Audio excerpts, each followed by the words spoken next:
Okay. Kaya gusto po na malaman po ninyo, ang tagumpay po hindi po nanggagaling po sa sarili lamang po natin yan. Amen. Kung ito po ay pangahawakan lang natin na dahil sa kakayanan natin, I tell you, you may fail. Mabibigo po tayo. At hindi po tayo magtatagumpay sa mga bagay na pinaplano natin, gusto natin gawin sa buhay po natin. Okay. Everyone wants to be successful in life. Lahat tayo gusto natin maging successful. The stress of education for success, pinipilit natin, di ba? Tayo po ay nagpupursige na makapag-aral para na sa ganun. Tayo po ay sa pag-aakala na tayo po ay magtatagumpay. Hopes of parents for successful children. Gusto natin, yung mga anak po natin, maging successful po yan. Dreams of youth to be successful. Kahit na po yung mga kabataan, may mga pangarap po yan na gusto po nila talaga na ma-achieve. At gusto po nila na pagdating ng araw, talagang mga tikotsi sila, maganda yung kanilang tahanan, maganda yung kita, maganda yung sweldo, maganda yung posisyon. So, ganyan po pangarap ang mga tao. Pero, what is the real success in our life? And sometimes we get blind into the things that we define, the word define success. So, ang hindi po natin maintindihan po dito, what does the word define success? Yan po yung tignan po muna natin, ano? Kasi ang alam lang po natin success, ito yung mga bagay na nabanggit lamang po natin dito. Pero, it is not the real success Amen. that we need to have in our life. Okay, what is success? The word defines success mainly by measuring the amount of wealth, power, and popularity a person obtain in this world. In this world. Worldly definitions of success are deceptive and tragic because they focus on what is fleeting and passing and ignore what is lasting and eternal. Kasi nakapokus po tayo, yung success natin ay nakapokus doon sa mga bagay na pansamantala lamang. Mawawala, paglalaho. Hindi natin papakinabangan panghabang buhay. Pero ang nawawala po sa atin at nakakalimutan po natin that our success, the real success of every one of us is based on the things eternal. Amen. Kahit na maging mayaman ka sa utong ito, I tell you, magiging bigo pa rin po tayo kung hindi po natin makukuha yung tagumpay. Amen. Kaya nga kung mangangarap ka, halimbawa sa pamilya mo, mangarap ka ng mga bagay na eternal. Amen. Mangarap ka ng mga bagay na walang katapusan. Pangarap ka ng mga bagay na talagang sabihin po natin na everlasting. Amen. It won't last. Amen. Hindi yung matatapos lamang, hindi yung mananakaw sa'yo. Amen. Hindi yung parang kayang agawin sa'yo. Even the knowledge of this word can be snatched. Gusto ko malaman niyo po, yung karunungan ng sanlibutan, pwedeng nakawin sa atin yan. Amen. Amen. Amen. Why? Because yung knowledge na po na yun, na pinanghahawakan po natin sa mundo na ito, once na yung ating katawan ay napinsala, wala na. Wala na. When your head or your brain injured, nawawala yung karunungan na yun. Totally nakakalimutan na. Amen. Nawawala na pwede siya mawala o mag-phase out sa isipan ng tao yung karunungan na yun. But the knowledge or the wisdom that given to us by God cannot be snatched by the devil. Amen. Hindi yan mananako sa atin. Kahit sabihin mo, pinsalangin nila yung utak mo, still the wisdom was there. Amen. Because that wisdom is spirit. Amen. Yung pong spiritual wisdom na yun, yun ang napakahalaga. Na yun ang paglalagay sa atin into a true success. Okay? It not last long. It won't last. Hindi po yun nawawala. Na kahit na sabihin natin, mamatay ka dito, dala-dala mo yun. Amen. Eh yung karunungan ng mundo na yun, it lasts. Amen. Pag namatay ka, wala na. Hindi mo na magagamit yun. Hindi mo na pwedeng gamitin sa impyerno yun. Amen. Yung karunungan na yun. At mas lalo naman na hindi ka papapasukin sa langit kung gamit mo lang yung karunungan na yun. Kaya, no success. Amen. Pakisabi mo, no success. No success. Okay. 1 John chapter 2 verse 17, mapaparang ang sanlibutan at ang lahat ng kinaumalingan ito, ngunit ang sumusunod sa kalooban ng Diyos ay mabubuhay magpakailanman. Where does our success came from? Saan nagmumula o nanggagaling ang success ng tao? Sa kalooban ng Diyos. And what is the God's will? It is the Word of Amen. Jesus. Amen. Yung salita ng Diyos na yun, yun yung naglalagay sa atin ng totoong karunungan na maglalagay sa iyo sa katagumpayan. Amen. Kaya nga, if you are lack of interest about the words of God, then I tell you, hindi ka talaga magkakaroon ng totoong success. Amen. Hindi ka talaga magkakaroon ng totoong tagumpay. Amen. Kaya nga, success can be found in God's direction in all we do. Amen. In God's direction in all we do. Sa lahat ng gagawin natin, kailangan hanapin mo yung success, yung tagumpay doon sa direksyon ng Panginoon na sinasabi po sa atin. Amen. Okay, yan po yung titignan natin. How to have God's directions in all we do. Paano ba tayo magkakaroon ng tinatawag na God's direction sa lahat ng bagay na gagawin natin? Siyempre, napakahalaga po nito. The directions of God is towards man's success. Lagi natin tandaan yan. Kaya napakahalaga na dapat meron tayong God's direction. Amen. Kung tatanungin mo yung katabi mo ngayon, ikaw ba nakadirekta na yung buhay mo sa Panginoon? Ha? Kung titignan po natin sa sarili po natin, ako kaya, yung mga lakad ko kaya, ito po ba yung God's direction na sinasabi po dito? Ito po ba mga ginagawa ko? It's God's direction. When I commit sin, it is God's direction. When I ignore God, it was God's direction. No. Siguro minsan hindi natin tinatanong sa sarili natin eh. Lord, ito po ba mga ginagawa ko ngayon sa araw-araw ito na po yung magdadala sa akin into God's direction? Kasi lahat po ng ginagawa po natin, we ask God. Amen. We tell God kung ito ba yung mga bagay na talaga nakaayon sa God's will. Okay, let's go. Number 1, how to have God's directions in all we do. Number 1 is to receive the Son of God. Uy, napakadali nito. Tinanggap ko na siya. Tinanggap ko na siya, Pastor.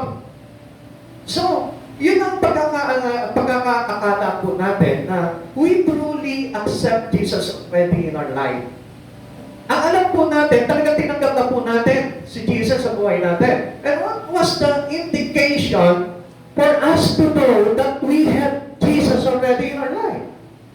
Ano po ba yung mga indikasyon? Ano po ba yung mga makikita mo sa isang tao? Para masabi mo na talagang tinanggap mo na si Jesus sa buhay mo. Okay, number 1, kung titignan po natin kasi dito, how we receive the Son of God. Paano po ba talaga natin tatanggapin ang Panginoon?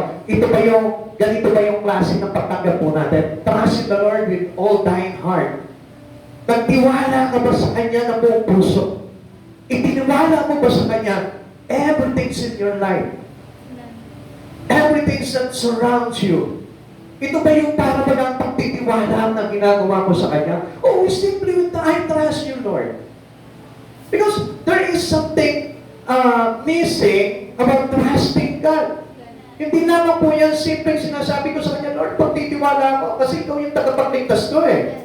Not only knowing that He was the one who saved us from the cross of the Calvary. Amen. Hindi naman po yun yung dapat na talagang makita po natin dito, ba? Ano po ba talaga? We entrusted our life to Him. Amen. We entrusted our life to Jesus. Amen. Yung bang ipinagkatiwala mo yung buhay mo sa Kanya. Siguro many people today can say is that I entrusted already my life to Jesus. Yun ba yung talaga? Yun ba yung talagang totoo? Kasi pag sinabi mo talaga na, Lord, pinaubaya ko na sa iyo itong buhay ko, yung po ba yung talaga nagaganap?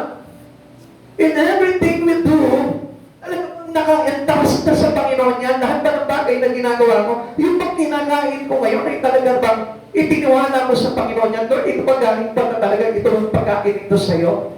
O sa sariling lakas ko lang? Yan, kung minsan doon, minsan hindi natin namamalayan eh. Minsan we thank God, Lord, thank you for this blessing. A wonderful blessing that coming from you. Talaga ba na sa kanya galing yung pagkain mo? Kasi magkaiba yun eh. Sabi po natin dito, trust in the Lord with all thine heart. Buong pagtitiwala na nanggagaling sa puso po natin. Amen. Hindi ba, Pastor, pag may pagkain tayo dyan, galing sa Lord? Yes. Galing sa Lord yan. Kaya lang ang problema po dito, pag yung iyong pagtitiwala ay mali, hindi yan parang masasabi natin galing sa Kanya. Okay, mamaya makikita po natin yan. No? Tandaan niyo lamang po yan. Ha? Receiving Jesus is for us to entrust our life. Kailangan talaga na yung buhay natin ay talagang inilagak na natin sa Panginoon. When you entrusted your life to Jesus, ang ibig sabihin nun, ipinagkatiwala ko na yung buhay mo sa Kanya. Amen. Kaya nga yun yung sinasabi ko sa iyo, yung pang kinakain mo ay talagang nakatiwala na sa Lord. Ito ba pagkain na ito, Lord? Ikaw ba talaga nagbigay nito? Hindi ba ito yung bunga ng iyong pagpapagahal, paghihirap, na kung saan kung minsan nakalimutan ko si God. Nagtrabaho ko, nagsikap ako para makakain kami, makabili ako ng isang tabak bigas. Kaya naman nakalimutan si Jesus. Trust in the Lord with all thine heart. Amen. So, ang ibig sabihin yun, everything that we do, try to make sure that you are on the directions of God. Amen. Ito bang ginawa kong ito bang pagsasaka kong ito, talaga ba, ito yung kalooban ng Diyos, the plan of God into my life, into my family, para mapakain ko sila? Ito bang trabaho kong ito?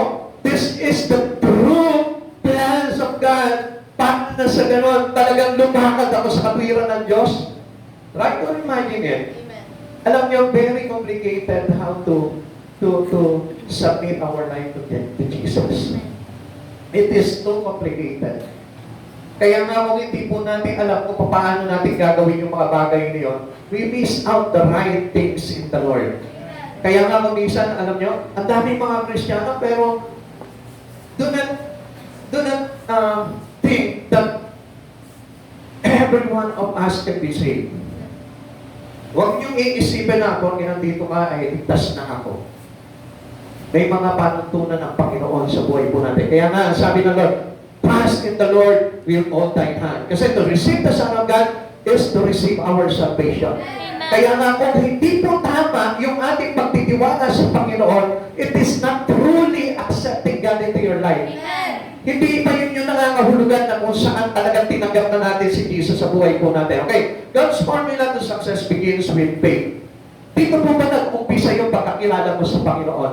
Nagkaroon ka na ba talaga ng pananampalataya kay Kristo?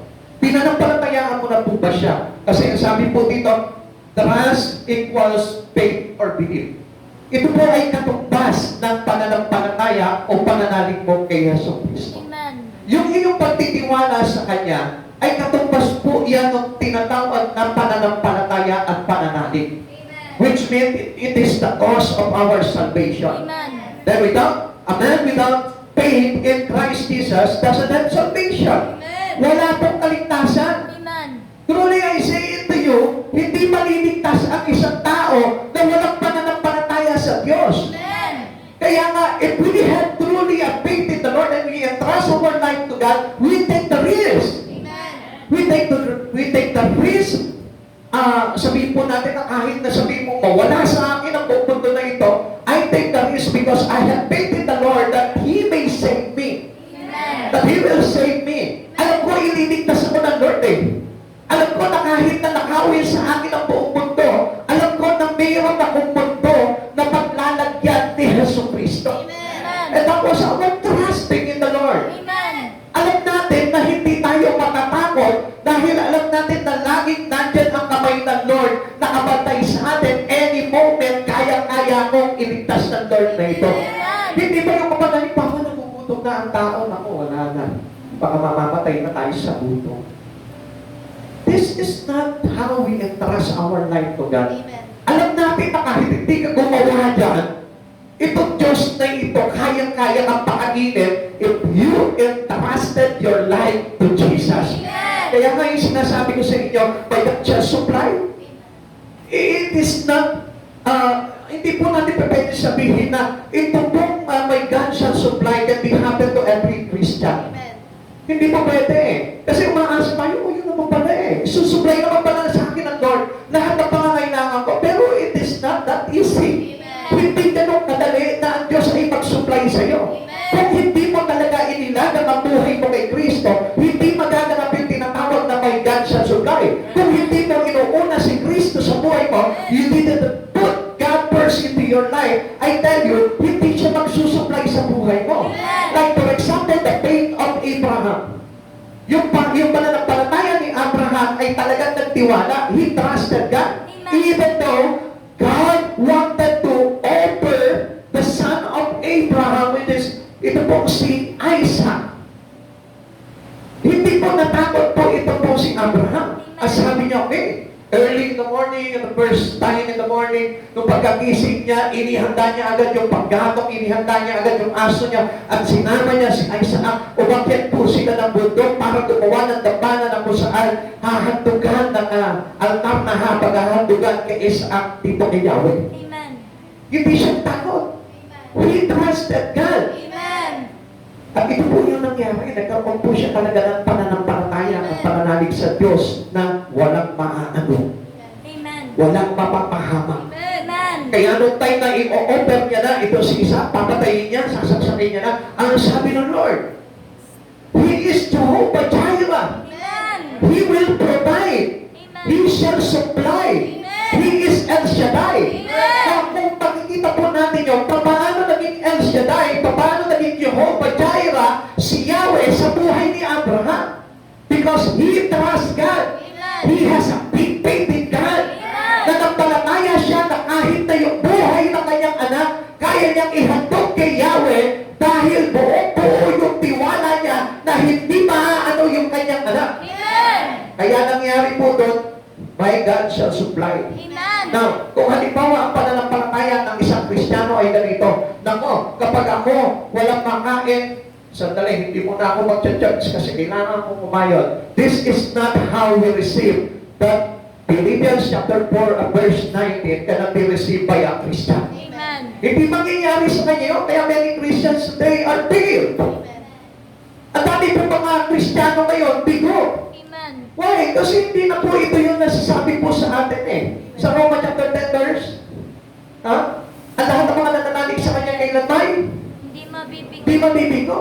So, ang sabi po sa atin po dito, hindi mabibigo ang nananalig sa kanya. So, pero bakit nabibigo ang mga Kristiyano? Because of lack of faith. Amen. Kulang sa pananampalataya. Amen. Kaya nga, to receive the Son of God into our life, truly, kailangan yung pananampalataya mo is full blast. Amen. Sabihin natin, full blast talaga. Kahit na sumapog yung bahay mo, nandun pa rin yung pananampalataya mo kay Kristo. Amen. Amen. Amen. Amen. Amen. Hallelujah. Praise the Lord. Kaya ang sabi po dito ng Hebreo chapter 1, 11 verse 1, tayo'y may pananalig kung nagtitiwala tayo mangyayari ang mga inaasahan natin at naniniwala sa mga bagay na di natin nakikita. Wala ka nakikita. You are blind to anything. The things that you hoping for is invisible. Wala ka makita. Yung pangarap mo, hindi mo makita. Yung mga bagay na inaasam mo sa Lord, hindi mo makita. Yung mga bagay, ha? Yung mga bagay. Hindi mo makita. Bakit ganito? Wala dumarating na pera sa akin. Nananampalataya naman ako sa Lord. Wala talaga darating. Bakit? Kasi ulang ang pananampalataya. Amen. At hindi pa talaga totoong tinanggap si Jesus. Amen. Kaya nga, hindi ma-isupply yung mga bagay na gustong isupply sa ng Lord eh. Kaya nga, alam niyo po, kumisan, ito po yung kakulangan natin. Our faith is the confident in the hope that the hope that coming into us. So, kung titignan po natin, asan yung confident po natin doon? Yung ating pagtitiwala sa Kanya, nagtitiwala tayo, kumpiyansa tayo na darating. Amen? Amen. Kaya nga, hindi ka matitinag eh. In our relations with God, hindi ka talaga matitinag eh. Kaya nga, those who accept God, those who have faith in God, those who believe in God, cannot be separated from Him. Amen. Hindi niyo po ba napapansin kung minsan kapag may problema ka na para lumalayo na yung buhay mo sa Panginoon? Why? You need to settle it. By mo. By ano? Minsan gusto natin isettle yung mga problema natin mag-isa na lang. Kaya anong ginagawa natin, Lord? Wait, diyan ka muna. Time out muna ako. Time out muna, Lord. Kasi gagawin muna itong bagay na ito. Kaya nga po tayo nahihiwalay pagdating sa Panginoon. At alam niyo po ba, kaya po kung minsan hindi kumpiyansa ang isang tao sa kanyang pananampalataya sa Panginoon kasi nga, he is being separated eh. Amen. Lumalayo siya. Pagdating ng pagsubok, lumalayo sa Panginoon. Amen. Never do it. Kasi pagdating ng pagsubok, kailangan po talaga si God. Amen. Kaya nga, we accept God, we accept Jesus Jesus because we know our full success, our true success belongs to Him. Amen. Sa Kanya lang manggagaling yun at hindi tayo magkakaroon ng tagumpay kung hiwalay ka kay Kristo. Amen. Amen. Amen. Sabi po dito, and our assurance about what we do not see. Nagkakaroon tayo ng assurance na kahit hindi mo nakikita, ako, gagawin kaya sa akin talaga ng Lord to. Alam mo na gagawin talaga sa iyo ng Lord. Amen. Kaya nga, we never doubt. Amen. Hindi tayo nag-aalinlangan sa mga bagay na ginagawa natin. For example, right now, bakit ka nandito ngayon? Alam mo kasi may magandang gagawin sa iyo, Lord. Amen. At alam mo na hindi ka nagsasayang ng panahon sa pagsamba mo sa Kanya. Amen. At alam mo na hindi nasasayang yung mga bagay na pagpapagal mo because it is telling us by the words itself. Amen. Anong sinabi sa atin ng Biblia? Our labor in God is not in vain. Hindi masasayang ang lahat ng pagpapagal. Amen. At ang lahat ng pagpapagal ay may gantimpala na tatamasahin pagdating ng araw sa kalwalhatian ng Panginoon. Amen. Amen. Trust in the Lord occurs 152 times in the Old Testament. Nakita niyo, ang dami yun, no? 152 times sinabi po sa atin sa Old Testament pa lang, trust in the Lord. Amen. Ang dami. So, ibig sabihin, napakahalaga nitong bagay nito that we put our trust in Him. Amen. Ikaw ba nagtitiwala ka ngayon sa Panginoon? Pag nagpunta ka ba sa church, at mayroon kang daladalang problema, nagtitiwala ka ba na talagang tatanggalin sa iyo ng Lord yung problema na yun? Amen. Kasi kung minsan, nagpupunta nga tayo sa church, daladala natin yung problema po natin. Umaasa tayo na bibigyan po ng katugunan ng Panginoon o kasagutan yung mga problema po natin sa buhay. Pero, nagkakaroon tayo ng doubt. Which is avoided to every Christian to have doubt in God. Amen. Yun po yung kailangan na tanggalin po natin sa buhay po natin, yung doubt. Kasi yung doubt po natin, yun po yung kumontra sa ating pananampalataya. Amen. That's why we won't trust God. Kasi pag nag-alinlangan ka na sa Panginoon, ang ibig sabihin nun, there is no faith anymore. Amen. Kasi yung faith with worries, faith with doubt, hindi na po faith ang tawag po doon. Wala na po faith yun. Amen.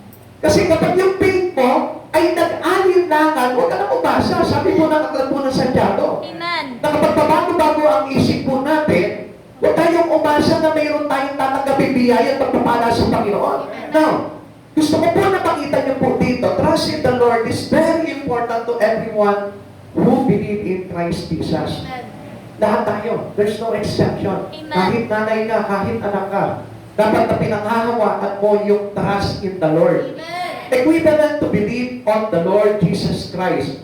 Kaya nga, if you receive Christ Jesus already, napakahalaga na sa iyo itong salita na ito. Trust in the Lord. Amen. Everything that the problem comes into our life, lagi mo sasabihin sa sarili mo, I trust you, Lord. I trust you, Jesus. Alam kong hindi mo ako bibiguin sa labanan na ito. Alam kong pagkakagumpayin mo ako because trusting in God put us into a great victory. Amen. Yun yung naglalagay sa atin sa magandang tagumpay. Amen.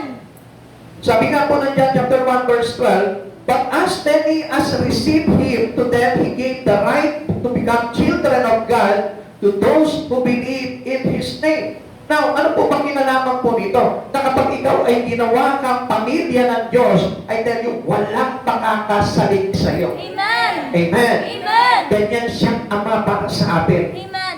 At hindi kanya gugutumin, hindi kanya ilalagay sa alanganin pag ikaw ay ibinilang niya sa kanyang pamilya. Kaya nga, sabi niya dito ang sino mang manalig at tumanggap sa akin ay binigyan ng at pinagkalooban ng karapatang maging anak ng Diyos. Amen. So, ibig sabihin nun, ano bang kinalaman nun? Nanalig ako sa Panginoon, tinanggap ko si Kristo sa buhay ko, then now I belong to His family. Amen. Alam niyo po ba, napakaganda na ikaw ay kapatid ng pamilya ng Diyos? Sapagkat kung kapatid ka ng pamilya ng Diyos, kahati ka sa lahat ng bagay na meron ang Diyos. Amen. O bakit ka mag-aalinlangan ngayon? Bakit ka problema ngayon wala kang pera? Bakit ka problema into something that you haven't yet into your life? Bakit ka problema kung ano man yung mga bagay na pinagdaraanan mo sa buhay mo?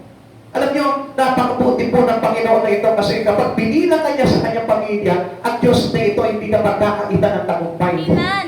May nabasa nga po ako doon sa isang pinost po ng kapatid ko. Ang sabi niya po gano'n, the victory of Jesus sa parang galing namin pagkakasabi niya gano'n yung tagumpay na nakamit ni Jesus ay hindi niya sinosolo. Ito ay ibinabahagi niya sa mga taong nananampalataya sa Kanya. Amen. Now, if you are the believers of Christ Jesus, and if you entrust your life or trusted your life to Jesus, ibig sabihin, kabahagi ka ng tagumpay na yun. Amen. Kaya nga, receiving the Son of God, may brought us into a big success. Amen. Magkakaroon po talaga tayo ng tagumpay kapag tinanggap po natin yun because we are now belong to the family of God. Receive Christ, receive all. Listen to this, people of God. When you receive Christ, you receive all. Amen. When you believe in Christ, you believe all in Him. Amen. Kaya ang sabi po dito, God's direction in all we do. Amen. God's direction in all we do. Believe in Christ, believe in all in Him. Amen. Trust in God, ang sabi po dito, receive Christ, receive all. Now, kung tatanggapin mo si Kristo, kung talaga tinanggap mo itong Son of God na ito, tatanggapin mo lahat. Amen. Lahat. Whatever connected to Jesus, tanggap mo yan. Amen.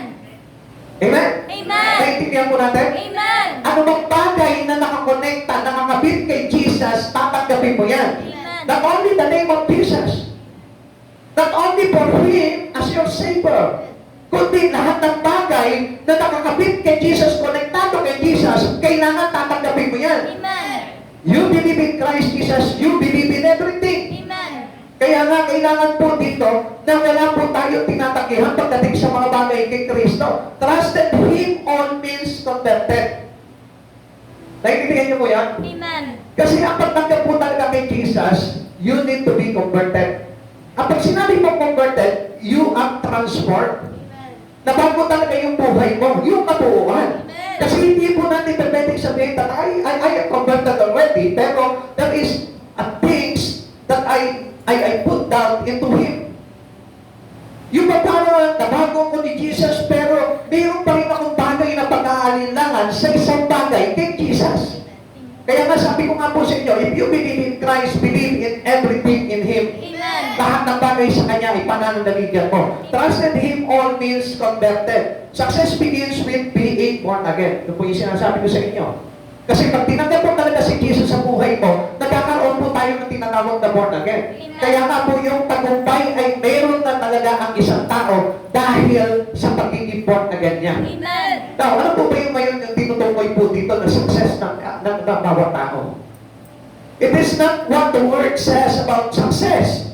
Hindi po ito yung kayamanan, hindi po ito yung magandang buhay, hindi po ito yung dami ng pera, hindi po ito yung mga achievements in life in on earth, hindi po ito yun. Kundi ang tinutukoy po ng Lord, the real success of every person is to being a born again. Because being a born again has salvation. Amen. Doon ka palang magkakaroon ng tinatawag na salvation. Not only, I receive Christ Jesus in my life, and then there is salvation already? No. If you only speak it, pero hindi na bago yung buhay mo, there is no conversion, there is no salvation. Amen. Kasi ang salvation, nangyayari yan doon sa pagbabago ng iyong pagkatao. Amen. Eh kung mananatili sa iyong kasalanan mo, mananatili yung masamang kostumbre mo sa buhay, still, wala pa rin salvation. Amen. There is no forgiveness. Sa isang tao na hindi tumalikod sa kasalanan niya, there is no conversion. There is, wala po yung sinasabi po dito na born again. Naiintindihan po ba natin yun? Halimbawa, kung tamad ka pa rin na halimbawa, gumising ng umaga para manalangin kay Kristo, until now, hindi mo pa rin nagagawa ng kahit isang beses, I tell you, hindi ka na born again. Amen. Sapagkat yung pagiging born again, ito yung naglalagay sa atin sa tagumpay. At paano mangyayari yung tagumpay kung walang na-convert sa buhay mo? Amen. Naintindihan po natin. Amen. Tingnan niyo po ito, John chapter 3, verse 3 to 5. Basahin po natin. Nandiyan pa po ba tayo? Amen. Medyo malamig po kasi ngayon, ano? Kaya masarap po talaga na mag-relax.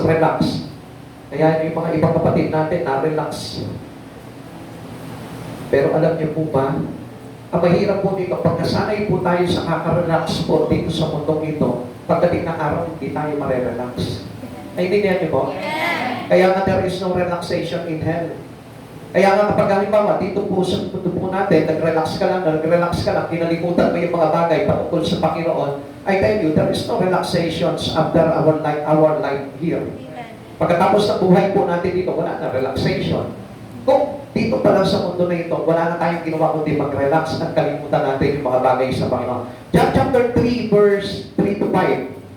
Pakinggan niyo po mabuti ito. Sumagot si Jesus, sinasabi ko sa inyo, maliban na ipanganak na muli ang isang tao, hindi siya pagkaharian ng Diyos. Ipanganak muli. So, ibig sabihin, kapag hindi nagbago ang isang tao kay Kristo, Amen.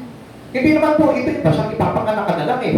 Kasi sinabi mo, oy, napunta na ako sa church, okay, pinanganak na ako muli. Ang ibig sabihin ni Kristo po dito, maliban ang isang tao na may panganak muli, hindi siya paghaharian ng Diyos. So, ibig sabihin po nito, kailangan magbago ang buhay ng isang tao. It is not the old life that needed by God. Hindi ninyo kailangan ni Jesus eh. Ang kailangan ni Jesus yung the new one. Amen. Amen. Amen. Hindi niya kailangan yung dating ako eh. Hindi niya kailangan yung dating ikaw. Hindi niya na kailangan yung dating tayo. Amen. Kundi ang gusto ng Lord ngayon, yung bagong ikaw. Amen. Yung bagong naging ikaw kay Kristo. Amen. Yung pinanganak kay Kristo. Paano po may panganganak na muli ang isang tao kung matanda na siya? Baka papasok pa ba siya sa tiyan ng kanyang ina para maipanganak muli? Tanong ni Nicodemo, sinasabi ko sa inyo, verse 5, ani Jesus, maliban ang tao ipanganak sa tubig at sa Espiritu, hindi siya paghaharian ng Diyos. So parang tinigin pa ni Jesus na ito, no? Parang sinabi ni Jesus, pag hindi ka ipinanganak sa tubig at sa Espiritu, hindi ka paghaharian ng Diyos. Which means into the Spirit of God. Amen. Pag hindi ka ipinanganak sa Espiritu ni Jesus, ibig sabihin nun, hindi ka paghaharian ng Diyos. There is no salvation. Amen. Kaya nga yung tagumpay, nangyayari yan into complete changes in our life. Amen. Na kailangan talaga pabago yung buhay natin. Kaya nga, it is not easy to have success. Kaya nga kapag halimbawa, sinabi ko, nag-church na ako noong Sunday, sigurado magtatagumpay na ako. Do you really sure? Hindi ka makakasiguro, hanggang hindi mo nababago yung buhay mo, yung past old life ay nakikita pa rin sa iyo, ang hirap magkaroon ng tinatawag na success. Amen. Kasi ang success mangyayari yan if you are being born again. Amen. Nabago talaga yung buhay mo. You are new in Christ Jesus. Amen. Amen. Amen. Amen. At alam niyo po ba yung sinasabi po dito? Sabi dito, Nicodemus thought the successful needed salvation. So, tingnan niyo po ito. Si Nicodemo, he is a leader of the Pharisee. Isa po siya pinono ng Pariseyo. Pero, maganda ang kalagayan niya sa buhay, pero kailangan niya ng salvation. Like for example today, every one of us, ang ganda ng buhay po ng isang tao, pero kailangan niya ng salvation. Walang sino man sa mundo na ito na hindi kailangan ang salvation. Amen. Kaya nga, bago ka magkaroon ng tinatawag na tagumpay na salvation, na kaligtasan, kailangan mo na dumaan ka kay Hesus Kristo. Amen. Kailangan mo na magbabago ka kay Hesus Kristo. Amen. Kaya, no one can achieve the real success in life without Jesus. Amen. Amen. Amen. He was a religious ruler but was lost. Ang dami niyang alam. Amen? Amen. Ang dami niyang alam. He knows everything in the Old Testament. He knows everything in the law. Alam niya lahat ng kautusan. Alam ni Nicodemo. Pero ang problema, ang hindi niya alam kung paano siya maliligtas. Amen. Maaaring sabihin po natin, many people today, many Christians today, know already about the words. Amen. Maaaring nabasa niya ito completely from cover to cover, from Genesis to Revelation, nabasa niya ito. He knows the word, pero ang problema, mayroon na po ba talagang totoong tagumpay? It is not quite easy to have or to read the Bible from the beginning to the end. Hindi naman po yun ang kahalagahan po ito eh. Kailangan, as you read the Bible, it may change your life. Amen. Kasi the words of God change us. Because the words of God is the Spirit of Jesus that changing our life. Amen. Naintindihan po natin? Amen. Kaya nga napakahalaga na binabasa po natin ang Biblia at hindi naman po basahin kundi mabago tayo. Amen. Maisang buhay natin. Kaya alam niyo po, napakahirap po talaga magtagumpay ang isang taong hindi nagbabasa ng Biblia. Amen. Aray ko.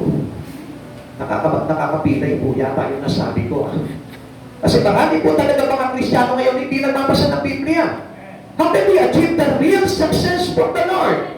How can we have the salvation if we don't achieve the Spirit that is given to us through His Word? Kung hindi po natin tinatanggap yung Espiritu ng Diyos sa pamamagitan ng Kanyang salita, Amen. then hindi begin at the beginning, receive Jesus now. Okay? Ang nangyari po dito kay Nicodemus, balik siya doon sa umpisa. Kinalimutan niya lahat ng nalalaman niya. Kinalimutan niya lahat ng kanyang mga expertise in life. Kinalimutan niya yung mga bagay na kaalam niya. At balik siya sa umpisa kay Kristo. Amen. It is the same thing with us today. Ang daming alam ng tao, pero hindi na bago ang buhay. Amen. Kaya ano dapat po ngayon? Back to the beginning in Christ Jesus. Amen. Accept first Jesus real in you. Amen. Tanggapin mo siya ng totoo sa sarili mo at mag-aral ka sa salita niya, magsimula ka at tanggapin ang salita niya at pagbaguhin sa buhay mo. Amen. Amen. Yun po yung kailangan po natin. Receiving is not simply receive Christ, but need to reborn or to born again. Kailangan po tayo maipanganak ulit. Kaya nga sa pagbabasa po natin ng Biblia, doon tayo na ipapanganak sa Espiritu at sa tubig. Amen. Amen. Amen. Because the Word is the Spirit of God. Amen. And that Spirit is the water of the fountain, the living fountain, the fountain of the living water. Amen. So, ibig sabihin po nito, yun po yung humuhugas ng kasalanan at nagbabago ng pagkatao ng isang tao. Naintindihan po ba natin? Amen. Maliwanag po ba? Amen. Kaya ano sabi po dito, John chapter 1 verse 12, subalit ang lahat na tumanggap at sumampalataya sa Kanya ay binigyan niya ng karapatang maging mga anak ng Diyos. Gagawin ka ng anak ng Diyos, magiging bahagi ka lang ng pamilya ng Diyos kung ikaw ay nahugasan na Amen. o naipanganak na sa Espiritu ni Jesucristo. Amen. Kung ikaw ay nabago na. Pero kung still right now, hindi ka pa rin nababago, iba pa rin yung pananaw mo pagdating sa Espiritu, iba pa rin yung pinapahalagahan mo sa buhay na ito, at hindi pa rin yung mga bagay sa Espiritu ni Jesus, I tell you, you not yet receive Jesus in your life. Amen. Napakasakit pong isipin na hindi pa na tinatanggap ng maraming tao si Jesucristo sa buhay po nila. Alam niyo po ba kung bakit? Kasi kailangan po talaga ang pagtanggap po sa Panginoon is to be a born again in Christ Jesus. Amen. Yung maipanganak po tayo kay Jesucristo at yung po tayong ang buhay po natin ay mabago na sa ating Panginoong Jesucristo. Amen. This will be happen without being born again. Hindi po mangyayari yung mga bagay niyo. Kaya nga, tayo po ay nagsisikap po tayo sa pagtanggap natin sa Panginoong Jesucristo after receiving Christ Jesus, after accepting Jesus Christ in our life, after believing in Him. Ano po dapat na mangyari? Convert. Kailangan ma-convert po yung ating espiritu into the Spirit of God. Amen. At kapag hindi nangyari po yung buhay, yung bagay na yun, I tell you, you fail. Amen. Hindi ka nagtagumpay. Amen. There's no success. Ikalawa, paano po ba tayo magkakaroon, tinatawag na God's direction in all we do? Read the words of God. Without reading the words of God, hindi natin makikita yung talagang right directions of the Lord. Bakit? Lean not to thine own understanding. Huwag kang mananangan sa sarili mong karunungan. Siguro marami po tao ngayon nagsasabi na kahit hindi ko naman basahin yung Biblia, marami naman ako napapakinggan eh. Still, you need personally read the Bible. Amen. Kailangan mo ito. Hindi sapat yung pakikinig mo lamang, kundi kailangan ikaw mismo magkaroon ka ng personal encounter through reading the words of God. Kailangan basahin mo ang salita ng Diyos. After receiving the Son, we need to know Him much. Amen? Amen. Hindi lang basta, okay, tinanggap ko na si Jesus sa buhay ko. And then, what so? Ganun lang po ba yun? Basta tinanggap mo si Jesus sa buhay mo at hindi mo na siya kikilalanin? Madali pong tanggapin si Jesus, kaya lang ang problema nito, kailangan kilalanin natin siya na mabuti. Amen. Kasi hindi tayo makakasunod sa kalooban ng Diyos kung hindi natin kilala si Jesus. Amen. Kung hindi natin alam yung kanyang salita, kung hindi natin alam kung ano yung bawal, kung hindi natin alam kung ano yung bagay na gusto niya para tayo ay maging bahagi niya. Amen. Kaya we must read the Bible. Kailangan tayo ay magbasa ng aklat na ito because read the words to start a new knowledge. Kasi alam niyo kung bakit? Kung minsan kaya tinatamad po magbasa ang isang tao kasi pagkaaaralan niya na alam niya na ang lahat ng bagay. Amen. We need to go into the beginning. Let us start all over again. Kailangan po na mag-umpisa po muli tayo. Amen. At hindi po po pwede na makakapag-umpisa ka without reading the Bible. Amen. Hindi tayo mapapasimulan kay Kristo kung hindi ka nagbabasa ng Biblia. Amen. Let's say, for example, okay, active ka halimbawa sa Facebook mo, share ka ng words. Ang problema nito, hindi mo naman naiintindihan kung ano yung sineshare mong words na yun. Bakit ko po sinabi na hindi mo naiintindihan yung sineshare mong words na yun? Kasi hindi nagmamanifest yung spirit Amen. ng words na sineshare mo. Kailangan whatever you share it, whatever you speak it, the words, kailangan magkaroon ng manifestation niya to change your life. Amen. Kaya po tayo continuously nagbabasa ng Biblia para na sa ganun, babago na completely ang buhay po natin. Kasi ang pagbabago ng isang tao, it is not easy. Hindi ganun kadali po yun na ngayon, nakapag nakarinig ka na salita ng Diyos, nagbago ka na, hindi po yun. Kaya nga we meditate day and night, the Bible. Para na sa ganun, matupad natin kung ano yung nakasaad sa Biblia at yun yung babago sa buhay natin. At ano sabi? Magtatagumpay ka. Joshua 1:8. Amen. Naintindihan niyo po ba yun? Amen. Kaya nga napakaganda po nito na binabasa po natin ang Biblia eh. Kasi we know the directions of God at sabi niya gano'n, titipiliin niyo ito araw-gabi upang magawa ninyo kung ano ang nakasaad doon sa gayon. Ano? Giginhawa ka at magtatagumpay. Amen. Hallelujah, praise the Lord. Amen. Alam niyo po ba na sa pagbabasa ng Biblia mayroong tagumpay? Amen. Kaya if you want the real success in life, I tell you, you start reading the Bible. Amen. Umpisahan mo na magbasa. Pag uwi mo, magbasa ka na agad. Basahin mo na. Umpisahan mo na doon sa Genesis. Baka mamaya hindi ka pa tapos ng Genesis, mag-rapture na, patay. Buti na lang ako kahit paano nabasa ko na po ito ng ilang beses.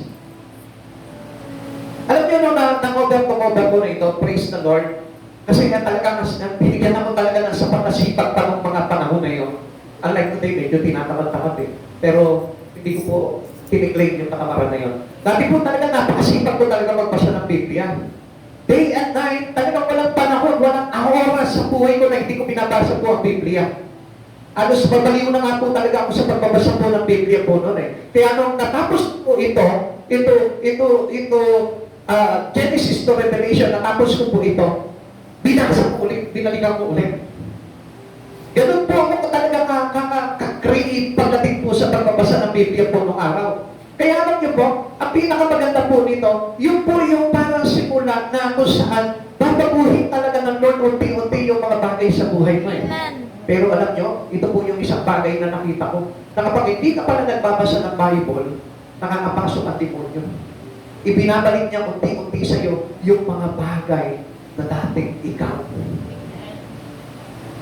O sino po dito hindi nagbabasa ng Biblia? There is no conversion and there is no true success to those who doesn't read the Bible. Amen. Pero po pala yun, ano? Yes. Kasi ang talagang totoong tagumpay ay matatagpuan po natin kapag nalaman natin ang kalooban ng ating Panginoon. Amen. Amen. Human understanding is limited and often faulty.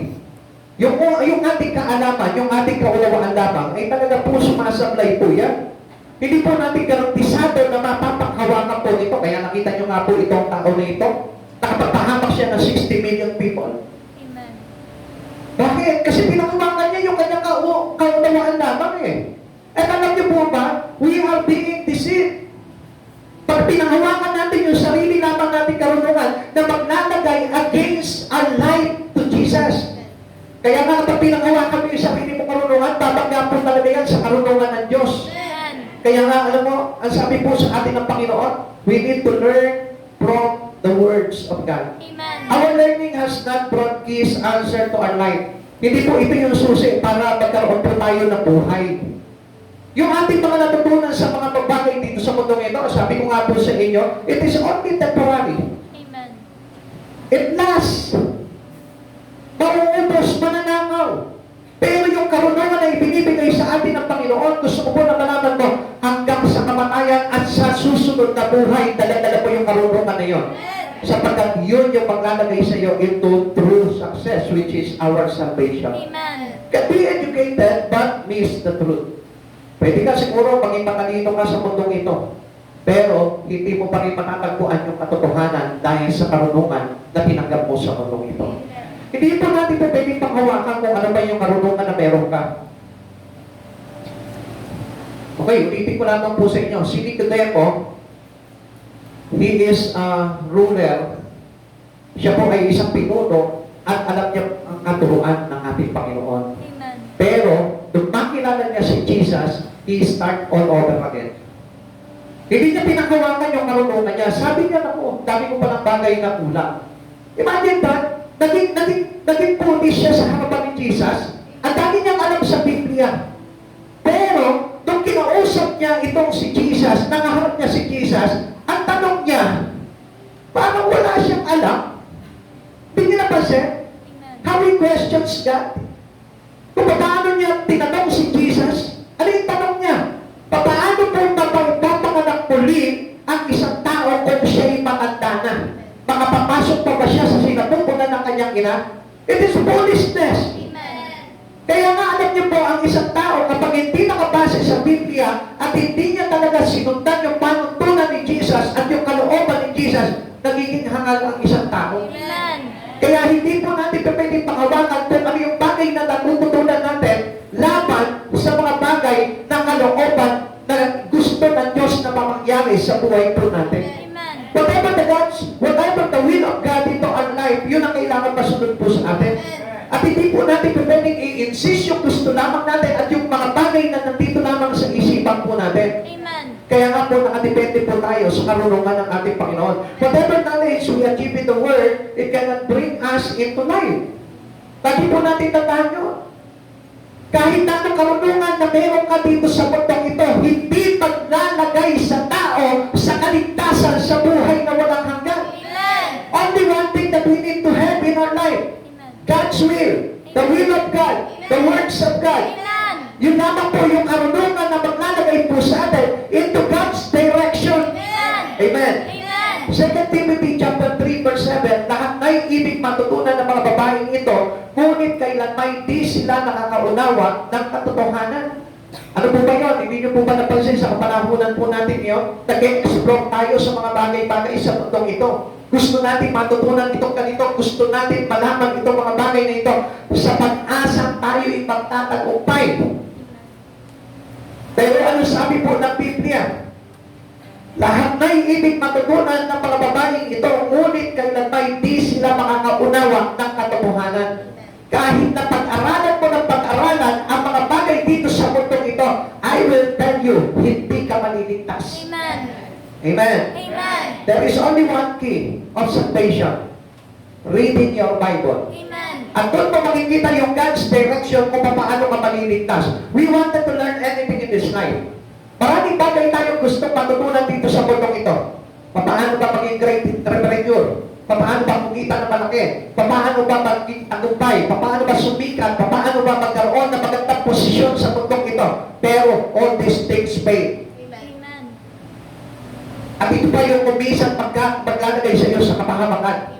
Yung kayamanan, yung tagumpay, at yung karangyaan ng buhay ay naglalagay sa atin sa kapahamakan. Amen. Amen. Last of the flesh, last of the eyes, and the pride of life. God brought us into death. Amen. Kaya nga hindi ito yung sinasabi ng Lord na talagang karunungan na kailangan ng tao para magkaroon siya ng tinatawag na totoong tagumpay sa buhay. Amen. The real success belongs to what you read and what you apply in your life. Amen. At saan yun? Dito po sa Biblia. Amen. Kaya nga tayo po ngayon ay talaga tinuturuan ng Panginoon na tayo magkaroon talaga ng sariling Biblia po natin. Our own personal Bible. Amen. Umpisaan nyo na. Bumili kayo ng Bible po ninyo kung wala kang Bible. Sapagkat ang hirap po nung nanghihirap ka ng Bible. Kasi kung minsan, kapag naghirap ka ng Bible, even pag nanghirap ako ng Bible, hindi ko kabisado eh. Hindi unlike dito, pagka merong words, alam ko na kung saan bumubuklatin.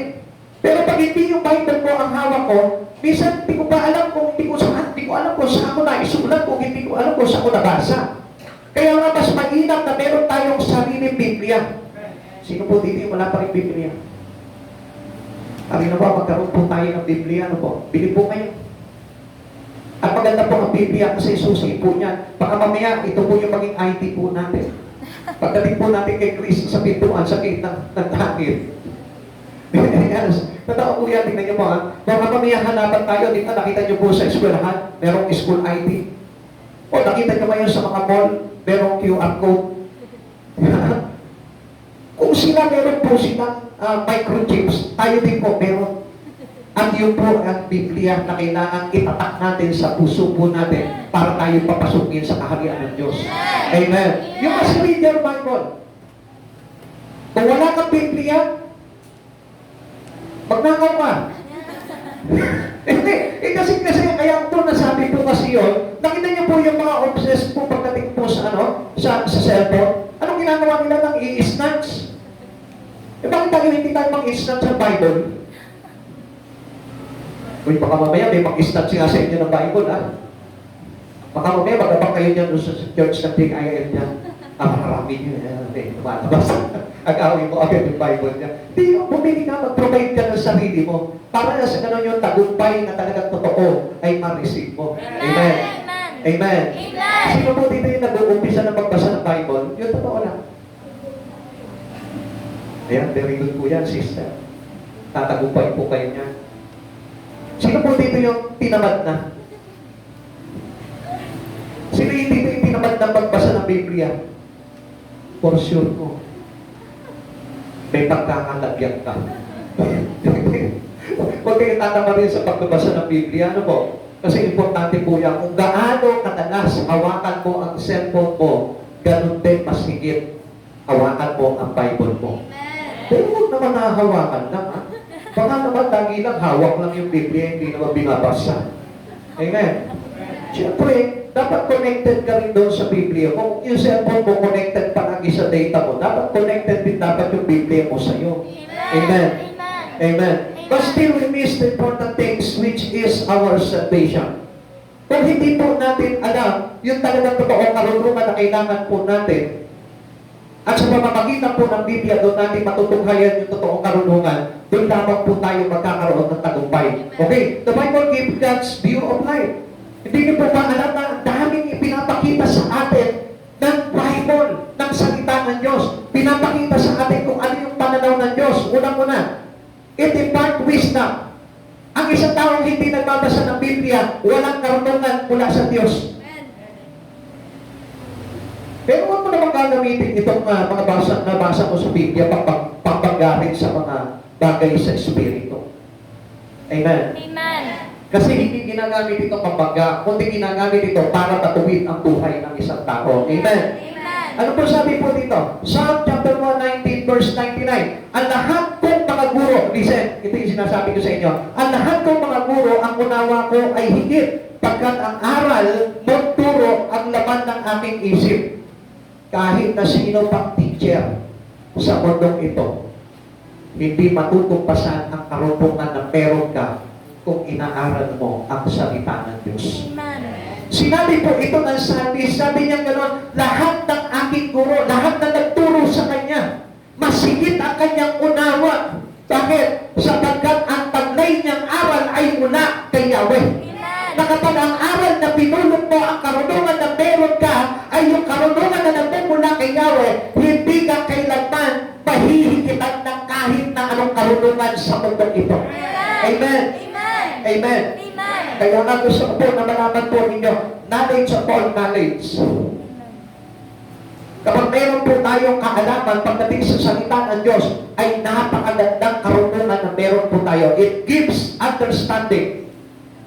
Ito po yung mga views of life ng Diyos para sa atin po. Yung nagbibigay po sa atin ng kaunawaan. Sabi po ng 119 verse 104, sa bigay mo mga utos na tagumpay karunungan, kaya ako'y namumuhi sa ugaling mahalay. Ano ibig sabihin dito?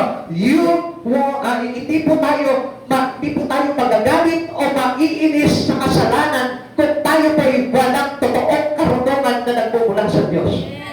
Kaya even though you are a Christian who didn't yet read yet his Bible, hindi pa rin siya nagbabasa ng Biblia niya, I tell you, hindi ka pa rin mailalayo sa kasalanan. Amen. Amen. Ang isang tao na napapalayo sa kasalanan ay mayroong sapat na karunungan na kaloob sa kanya ng ating Panginoon. Amen. Kaya nga, alam nyo, napakahalaga po talaga ng babasa ng Biblia eh. Because it is transferred the Spirit of Jesus into us. Amen. Kaya ano po mangyayari po dito? If you have known the wisdom of God through His Word, you may cast every sin into you. Amen. Yun po yung maglalayo sa iyo sa kasalanan. Yun yung parang magbabaklas ng kasalanan sa buhay mo. Kaya nga ang isang tao hindi po pwedeng bumitaw sa salita ng Diyos kung hindi mababago ang kanyang buhay. Amen. We understand that the thoughts of the Word make us sin. Lagi natin tandaan, ang karunungan ng mundo ay naglalagay po sa atin sa kasalanan. Amen. Amen. Amen. Kaya nga hindi nyo napapansin, kapag napakarunong sa mundo, nagiging hambog. Amen. Nagiging mayabang. Amen. Pansinin nyo lamang po. Nagiging mataas. Nagiging ma-pride. At nawawalan ng respeto sa karangalan ng ating Panginoon. Kaya hindi nyo napapansin, those who are successful in the Word, ang layo ng puso kay Kristo. Amen. Maghanap ka ng henyo, ng genius, na naglilingkod kay Jesus. Halos wala kang makikita. Even those people who are achieved, yung nakatanggap na po talaga ng tagumpay na masasabi nilang tagumpay dito sa mundong ito. Tingnan mo, pansinin mo, ang layo ng puso kay Jesus. Amen. Why? Kasi ang pinanghahawakan po nila, yung kanilang karunungan na tinanggap sa mundong ito, that put them into sin. Amen. Kwento ko lamang po sa inyo. Meron po, kamag-anak po ng araw, pamilya po nila ay matatalino. Since grade school hanggang sa mga graduate, talagang hindi nawala sa top 1. Hanggang sa mga graduate, hanggang mag-take ng masteral. Pero isang araw, binangga nila ang Diyos doon sa aming gawain.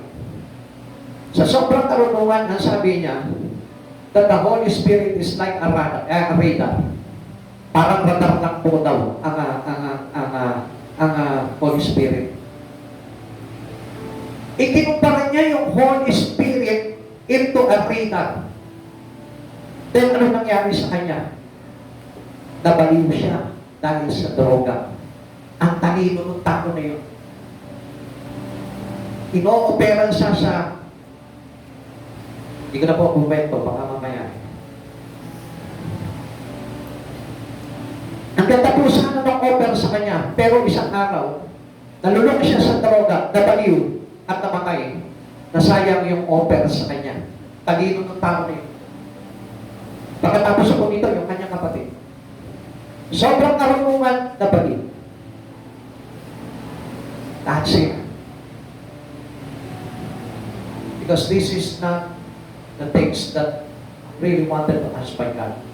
Ayaw ng Diyos na maging marunong ka sa sanlibutan. Sapagkat ang gusto ng Lord na taglayin ng isang tao, yung karunungan na ibinibigay niya para sa atin. Amen. Para tayong lahat ay magkaroon ng kaligtasan. Amen. The wisdom of the Word or the knowledge of the Word can bring us into perish. Pwede paglagay po sa atin sa kapahamakan. Amen. Kaya nga mga kapatid, ang gusto po talaga ng Lord, those humble people. Gusto ng Lord talaga yung mapagpakumbaba. Sapagkat yung mapagpakumbabang tao ay tinuturing ng Diyos na matalino. Amen. Amen. Those who humble himself before the Lord, yun yung taong hinahangaan ng ating Panginoon. Amen. Amen. Amen. Sabi niya dito, it gives understanding. Yun nga po kung minsan hindi po nauunawaan ng tao kung ano po yung talagang katotohanan na gusto ng Diyos sa buhay po niya. Pero once na pinag-aralan po ang salita ng Diyos, ito po yung pagbibigay sa iyo kung ano yung mga views, God's views na gusto niyang ipakita sa iyo. Amen. Kaya hindi makita ng tao yung mga bagay na pananaw ng Diyos sa buhay ng isang tao because they don't have the knowledge about the Word. Amen. Wala po silang pag-unawa pagdating sa salita ng Diyos. Kaya hindi nila alam kung ano yung plano talaga ng Diyos sa buhay ng isang tao. Akala po ng maraming tao, ang plano sa kanya ng Diyos ay guminhawa lang ang buhay niya dito sa mundo. Akala po ng maraming tao, ang gusto ng Diyos ay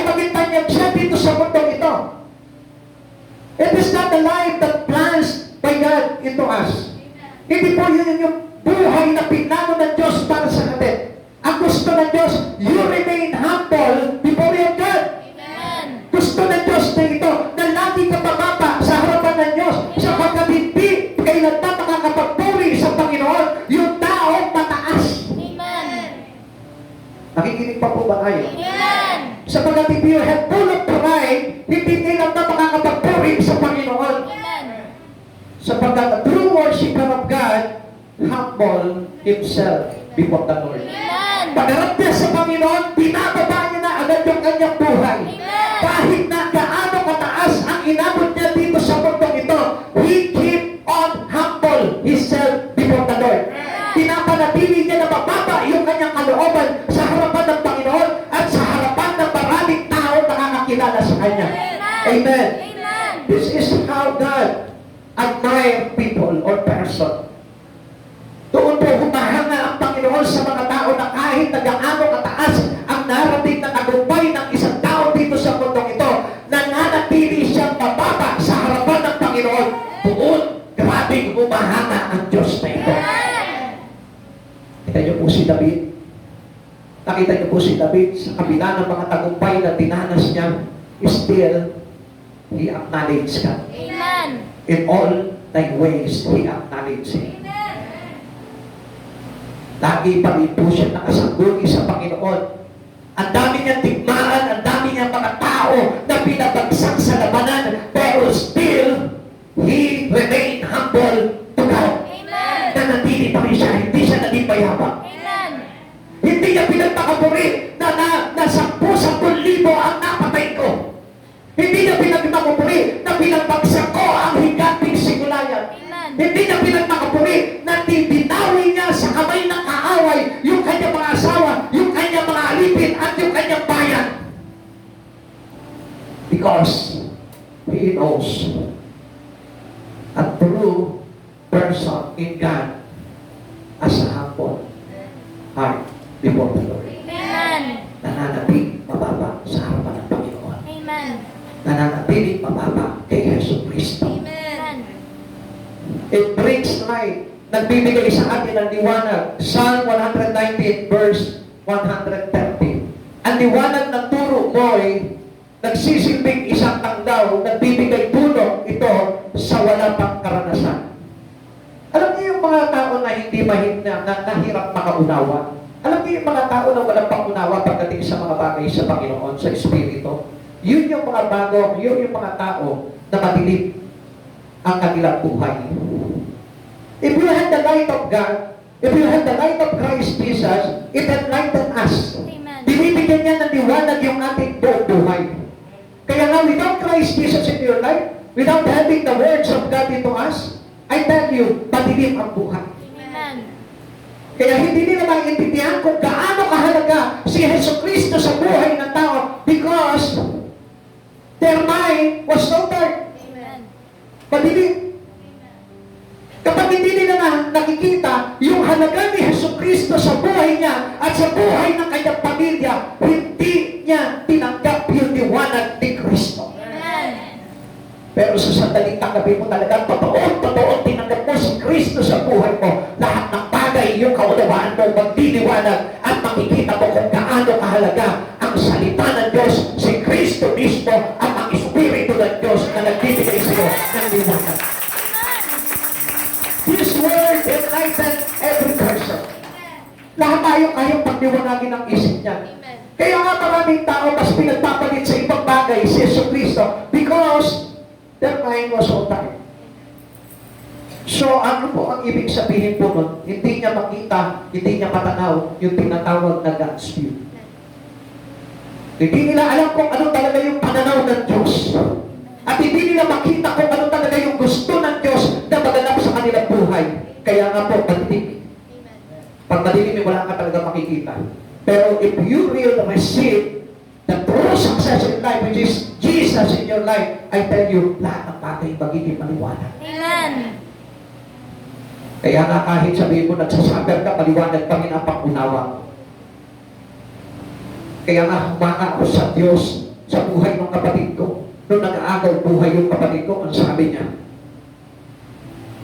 napakaganda pala na meron tayong pinanghahawakang Diyos sa buhay po natin. Even though meron tayong pera, kahit na marami kang pera, hindi sapat ang pera. Dahil kung wala si Jesus, kaya kang lagutan ng hininga. Amen. Sige. Hindi makikita yun ng isang taong madilim ang pangunawa. Amen. Sapagat yung taong madilim ang pangunawa, makikita niya ang liwanag ng buhay sa pera. Amen. Sasabihin niya siguro, kung marami lamang akong pera, hindi ako mamamatay.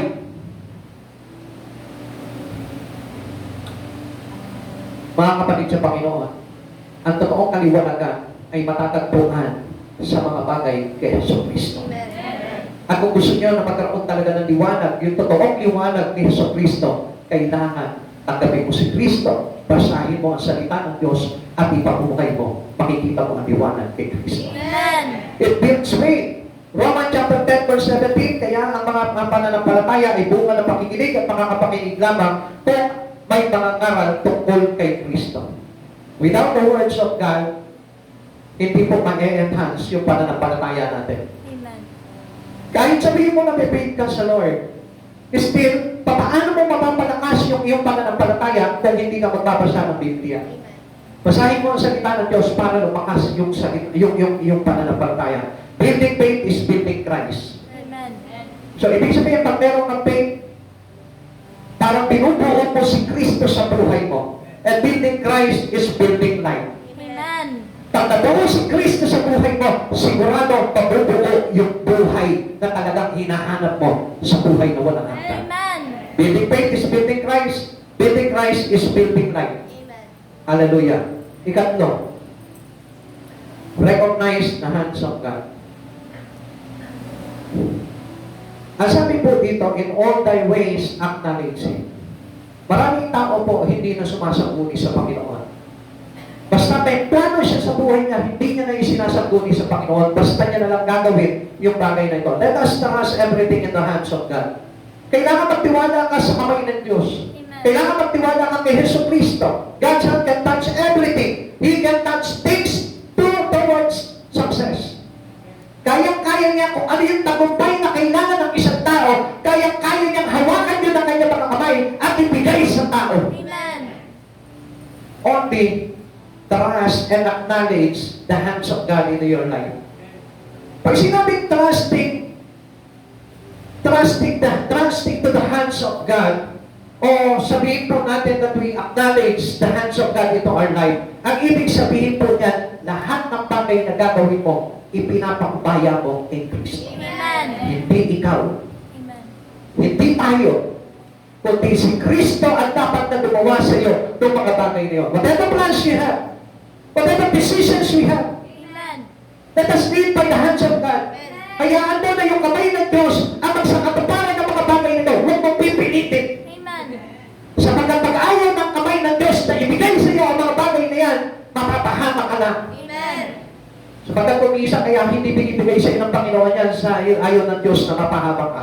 Tandaan po natin, God is at work in all events in our lives. Lahat ng bagay, lahat ng pangyayari sa buhay ng tao, ang Diyos ang gumagawa niya. Amen. Amen. Amen. Amen. All things are of God. Tandaan po natin na ang lahat ng mga bagay, ang Diyos ang gumagawa. Ano ba yung mga bagay sa buhay mo?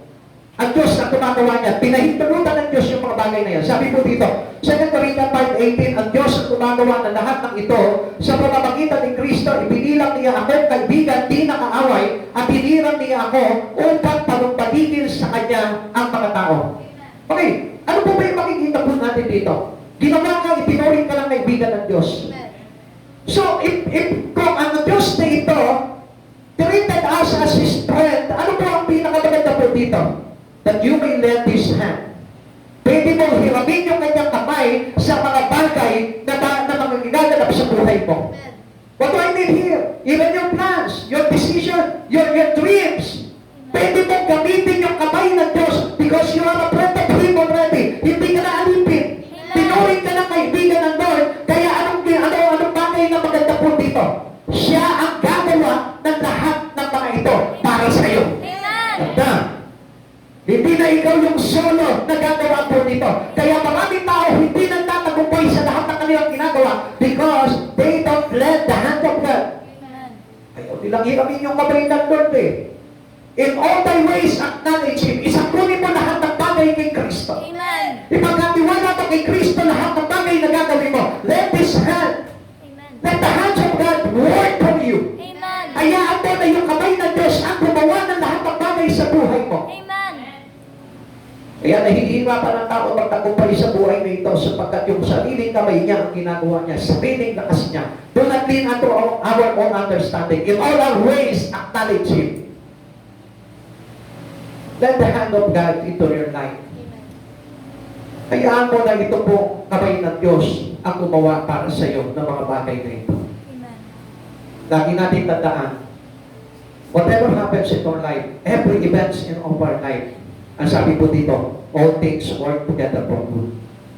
Inalaw ng Diyos yan para sa maganda, para sa ikabubuti ng tao. Romans chapter 8, verse 28. Alam natin na sa lahat ng bagay, ang Diyos ang gumagawa kasama ang mga nagmamahal sa Kanya, ang mga tinawag ayon sa Kanyang panukala sa kanilang ikabubuti. True success belongs to God's hand. Kailan po ba ang tao ay nagtiwala sa kamay ng Diyos? Kailan po ba ang tao ipinarumaya lahat ng kanyang mga ginagawa sa kamay ng Diyos? Minsan sinasarili po natin yung buhay po natin. Kaya kung minsan, bumibigat yung mga bagay na ginagawa natin sa buhay because without the help of God, it is not easy to live a life on the earth without Christ Jesus. Ang hirap mabuhay. Ang hirap mabuhay sa mundong ito kung wala ang paggabay ng Panginoon sa buhay ng isang tao. In all things, God work together for good. See God's hands in everything. This will remove anxiety and increase joy. Kaya hindi na mabawasan yung mga kapalisaan ng isang tao sa buhay niya. Why? Because siya lang yung nag-iisip. Amen. Ayaw niya humingi ng tulong sa Panginoon. Gusto niya parang sarilihin lahat ng kabigatan, lahat ng problema. Hindi sapat na tawagin mo ang Panginoon, Lord, tulungan mo ako. Give your life to Jesus. And trust your life to Him. Amen. And let the hands of God to do at work in you. Amen. Hayaan mo na yung kamay ng Diyos ang gumawa para sa iyo. Kung nabibigatan ka na sa buhay mo sa mundong ito. Kung nabibigatan ka na sa pamumuhay mo. Kung nahihirapan ka na sa mga bagay para ma-achieve mo yung tagumpay sa mundong ito. Let the hands of God work for you. Amen. Hayaan mo yung kamay ng Diyos ang gumawa para sa iyo nito. Huwag mo palanganan yung sarili mong kakayanan. Huwag ka magtiwala sa sarili mo lamang. Amen. Do not believe in yourself only. Believe in the Lord. Believe in the hands of God. Manalig ka sa kamay ng Diyos na ito. This will make you a positive, praising person. Kaya maraming tao nalalayo sa Panginoon. You know why? Because He shouldered everything. Every burdens in life, sinushoulder niya lang mag-isa. Kaya napapagod siya, nahihirapan siya, nabibigo siya. Pero once na ito Diyos na ito pinagkamiwalaan mo sa buhay mo, pero once na itong si Kristo ang ipinamahala mo sa buhay mo, I will say it to you, lahat ng bagay sa buhay mo magiging magaan. Amen. Hindi magiging mahirap lahat ng bagay na gagawin mo sa mundong ito because this will be lighted by God into you. Amen. Kaya nga sabi ng Lord, lumapit ka. Nabibigatan at napapagal sa iyong mga pasanin at pagpapahingay ka niya. Gusto ko ba kapatid sa oras nito mapagod ka na mapagod sa mundong ito? Mahirapan ka na mahirapan at isang araw iiyak ka sa isang sulong at sasabihin mo sa Panginoon, bakit ba hindi kita tinawag sa panahon na kailangan kita? Bakit ba sinarili ko lahat ng mga problema na ito na hindi ako humingi ng tulong sa iyo? Ang tagal namin hindi nag-uusap magkapatid. Ang tagal namin may gap magkapatid. Pero the time na may dumating na mabigat na pagsubok sa buhay ng kapatid ko, ang sabi niya, Panginoon, hindi pa na sapat gagawin ko mag-isa ito. Kailangan pala ng mga tao na nananampalataya kay Yesu Cristo. Even I, hindi mo kaya ang buhay without the help of God. Without the help of the people who believe and trust in the Lord. Tandaan niyo mga kapatid, gusto ko malaman mo, hindi mo kakayanin ang buhay mo pag-isa lang. Because our strength, it is not enough for us having our own strength. But the strength of God is the one we need for us to have a good life on earth. Mga kapatid sa Panginoon, our part to our success, we must begin with faith. We make choice in faith. We must dare to take step out of faith. Hakbangan mo na yung pananampalataya mo. Huwag ka naman hapon. Do not practice what we learned from this word. Do not practice what we learned having that success from the knowledge of the earth.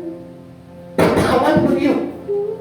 Bitawan mo na yung pinanghahawakan mo sa mundong ito at umpisahan mo ng humakbang sa pananampalataya mo kay Yesu Cristo.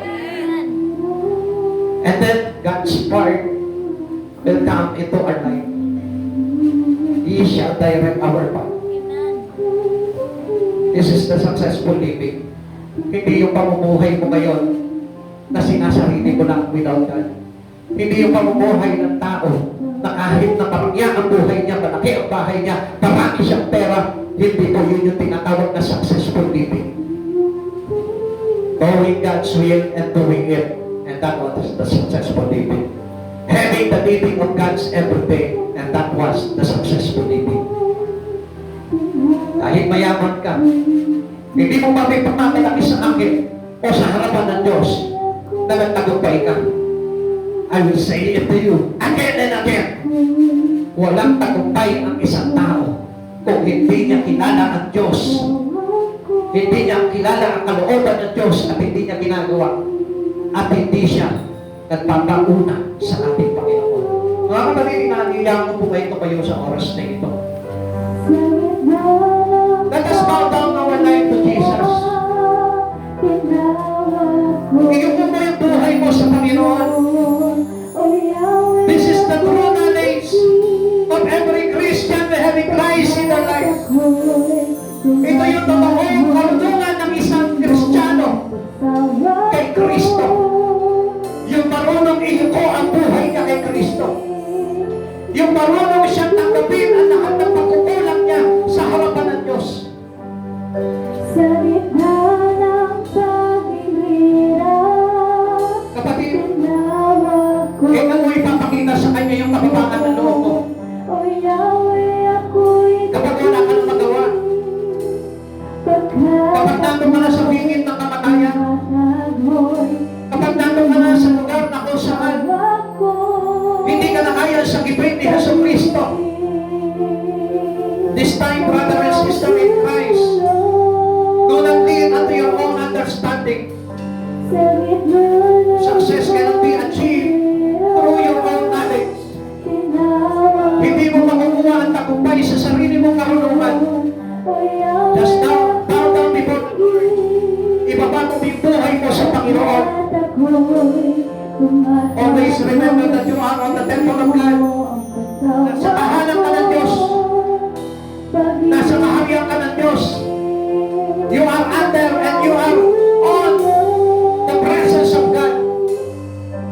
The only thing we can do is to humble ourselves. Kung talaga totoo sumasamba ka sa Panginoon, ipakita mo sa Kanya na may kabamaan loob ka.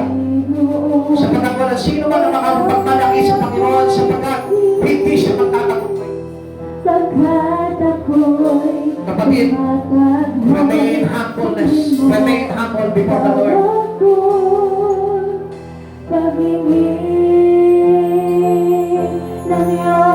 Just close your eyes. Just close your eyes and learn how to humble yourself before the Lord.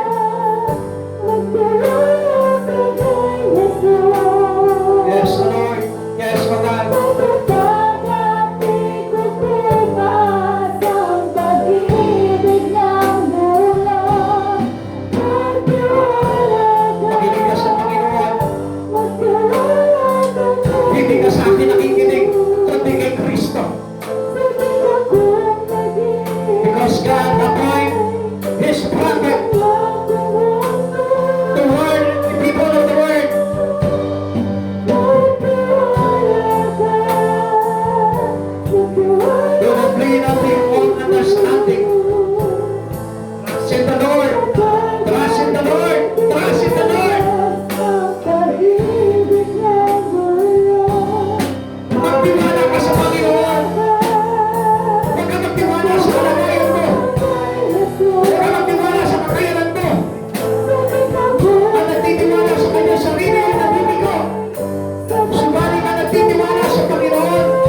sapagkat patuloy po kami pinapanatili sa iyong presensya.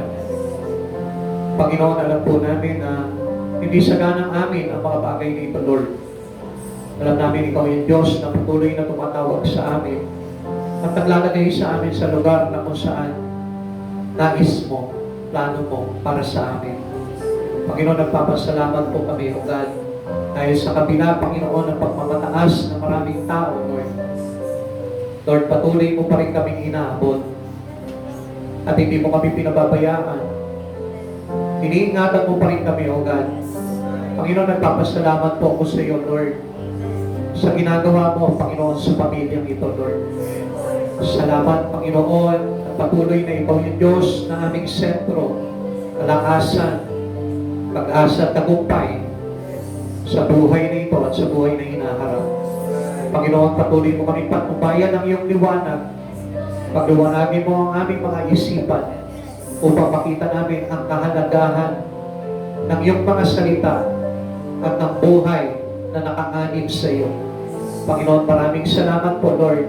Pagpalain mo kaming lahat na nananalig sa iyo at ang mga tao, Panginoon, na patuloy na naghahanap sa iyo. Lord, hayaan mo na masumpong ang kanila. Hayaan mo na ikaw yung Diyos, Panginoon, na patuloy na umalalay sa kanila. Ilayo niyo po sila sa anumang kapahamakan. Patuloy mo silang gabayan ng iyong liwanag. Patuloy mo silang bigyan ng tagumpay sa pamamagitan ng iyong mga kamay. Panginoon, nakayin mo po kami, Panginoon, into your direction. At hayaan mo, Panginoon, na ma-enjoy po namin yung buhay na ito na ubod ng sarap sa piling mo. Sa piling mo. Sa piling mo lamang, Panginoon Jesus. Panginoon, maraming salamat po, Lord. Pagpalain mo kami sa lahat ng aming mga pangangailangan. Ikaw ang Diyos na magkaloob dito at hindi ang mundong ito, God. Sapagkat alam po namin, Lord, napakasarap ng biyaya mo. Sapat sa amin ang biyaya mo, Lord. Maraming salamat po. Ingatan mo po ang bawat isa, Lord. Ilayo nyo sa anumang mga kapahamakan. Ilayo nyo sa anumang karamdaman. At hayaan mo patuloy mo kami balutin ng iyong banal na dugo. At patuloy kami, Panginoon, na manatili sa kababaan sa iyong banal na harapan. Maraming salamat po, Lord. Bless this church. Bless everything in the name. Kaya kung ikaw ang Diyos na magpala na lahat ng pangangailangan ng church na ito, Lord. Pagpalain mo lahat ng kabuhayan ng iyong mga anak. Salamat, Panginoon, sa iyo po namin pinagkakatiwala sa iyong mga kamay ang lahat ng mga bagay na ito sa aming buhay. Sa iyo namin pinabalik ang lahat ng kabuhayan at karangalan sa tanging pangalan mo po lamang, Panginoon Jesus. Amen. God bless po.